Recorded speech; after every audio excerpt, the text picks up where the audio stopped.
Halo semuanya, kembali lagi bersama saya. Selamat datang di channelnya Mekanik KW. Terima kasih untuk dukungan kalian selama ini yang udah nyaksikan video saya, edukasi yang udah saya kasih di video ini, baik di TikTok, Facebook, Instagram maupun YouTube ini. Terima kasih semuanya.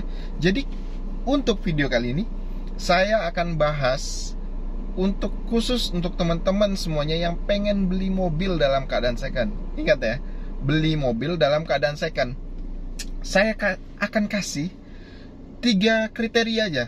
Mobil kalau udah ada ciri-ciri ini, udah nggak usah dibeli. Atau satu kali kalian lihat aja, ibaratnya udah kelihatan ciri-ciri ini, udah kalian tinggal aja mobilnya. Walaupun mobil itu dijual dengan harga yang sangat murah, saya pastikan bahwasanya kerusakannya itu pasti berkelanjutan dan gimana ya, nggak akan selesai gitu. Ibaratnya dikerjain ini, kena ini, dikerjain ini, malah kena yang ini gitu. Jadi untuk kriteria yang pertama, ini saya selalu aja kalau udah ngecek mobil, saya ini awal pasti selalu saya buka untuk tutup pengisian olinya, untuk tutup pengisian oli yang di bagian mesin. Nah, di bagian sini, ini kan saya kasih videonya untuk kalian. Nih.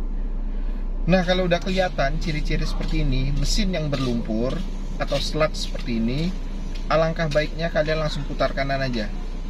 Udah nggak usah berpikir 2, 3, 4, 5 kali untuk ngambil mobil ini. Saya pastikan bahwasanya mobil ini wajib ditinggalkan, nggak usah kalian ambil lagi dengan mobil dengan ciri-ciri yang seperti di video tadi.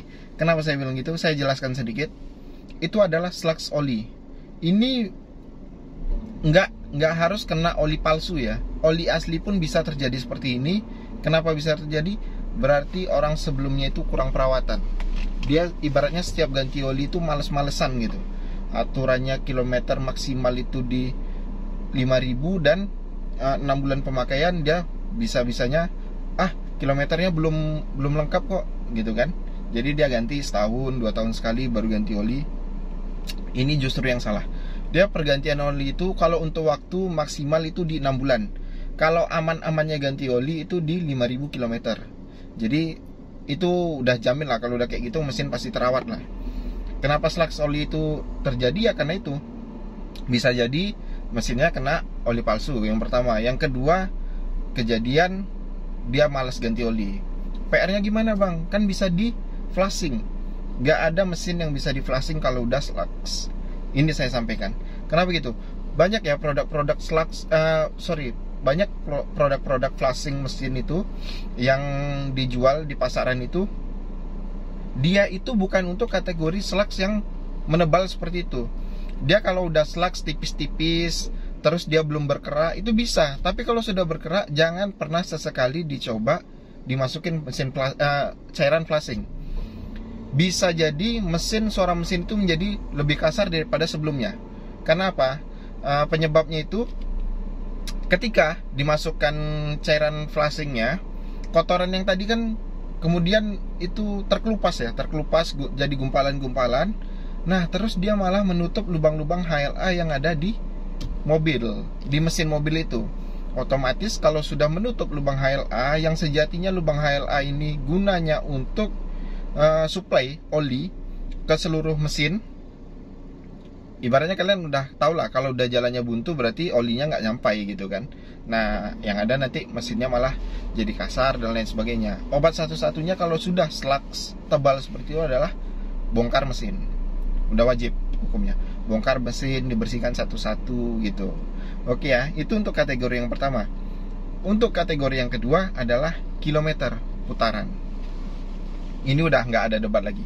Kalau udah kilometer putaran, sejatinya saya temui di beberapa showroom, itu memang mereka masih mengandalkan pemutaran kilometer agar menjadi lebih rendah untuk menarik perhatian dari si calon pembeli. Nah, ini yang selalu saya kalau saya kilometer sudah diputar, misalkan ada yang lebih parah ya, saya pernah ketemu itu kilometernya hampir 200.000 tapi diputar jadi 15.000. Kalian nggak percaya, ini buktinya, saya sambil nih. Jadi dia kilometernya itu harusnya 198.000 tapi diputar jadi 15.000. Itu saya agak kaget itu. Kenapa dia nggak putar 000 gitu biar dikira mobil baru gitu kan. kenapa harus 15.000 gitu. Kalau untuk kondisi memang saya akui di mobilnya itu masih rapi semuanya. Dia perawat, mungkin merawat mobilnya, maksudnya bukan dia pekerjaan sebagai perawat, tapi dia merawat mobilnya sehingga kondisinya begitu bagus. Dan mungkin dia pede mungkin kan, saya nggak tahu lah itu kasusnya gimana, apanya gimana, yang jelas itu diputar jadi 15.000 gitu kan. Itu makanya bahayanya pemutaran kilometer ini. Teman-teman tahu kan, di mesin itu banyak part, dan standar ketahanan part itu beda-beda berdasarkan kilometer semuanya. Contoh yang paling riskan aja, misalkan timing belt itu di 100 ribuan itu harus sudah diganti. Nah, gimana jadinya kalau kita beranggapan misalkan kilometernya itu memang masih di bawah 100 ribu, misalkan 50 ribu atau 60 ribu, padahal kilometer aslinya sudah 100 ribuan. Kita beranggapan, masih aman nih, masih jauh dari kategori PR gitu kan, PR timing belt masih lama lagi. Nah, ternyata dipakai sebulan 2 bulan timing beltnya kena.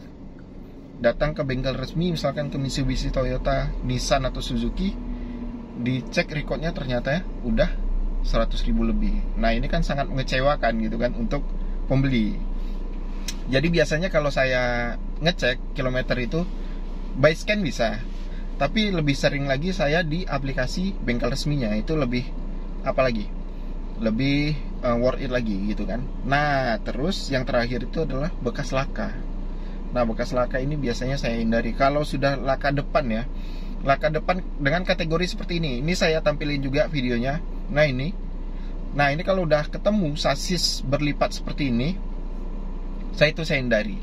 Kenapa? Kalau udah masalah sasis saya hindari, karena sasis ini riskan, di dalam mobil ini riskan. Apalagi dia udah sempat bengkok, habis itu diketok-ketok, dipotong, dilas lagi, tentu tingkat kekuatannya sudah beda. Ini termasuk dalam kategori keamanan si mobil, keamanan dan kenyamanan sebetulnya kan. Jadi memang selalu saya hindari. Kalau sudah jumpa ketemu mobil yang dia bekas laka, terus sasisnya bekas repair, ini pasti saya hindari. Tidak saya rekomendasikan lagi kepada si penjual, karena ibaratnya gimana ya, sudah kesalahan yang sangat-sangat fatal lah. Terkecuali misalkan dia kecelakaan tabrak samping, misalkan pintunya peot atau tulangan pintunya itu sudah kena, itu malah jadi toleransi sama saya. Kecuali asal jangan depan sama belakang, itu aja. Tapi kalau samping kategorinya itu sudah mobil terguling, pilar A-nya sudah diganti, pilar C-nya sudah diganti, itu pasti saya hindari juga. Yang penting kecelakaannya itu jangan kecelakaan besar. Tapi kalau kecelakaan masih kecil-kecil, kayak dia mau parkir terus nabrak tembok, nabrak pagar atau apa lain sebagainya, itu kan hanya insiden kecil, itu masih saya rekomendasikan. Tapi kalau sudah dia tabrakannya besar, apalagi sampai terguling, apalagi sampai menimbulkan korban jiwa di dalam mobil, itu saya nggak pernah rekomendasikan lagi. Itu ya, itu adalah beberapa ciri aja mobil yang wajib kalian hindari kalau kalian pengen beli mobil dalam keadaan second. Yang pasti aman, ikuti cara ini. Oke ya, jangan lupa di like, subscribe, dan share video ini agar channel ini lebih berkembang dan memberikan banyak manfaat untuk kita semua. Terima kasih.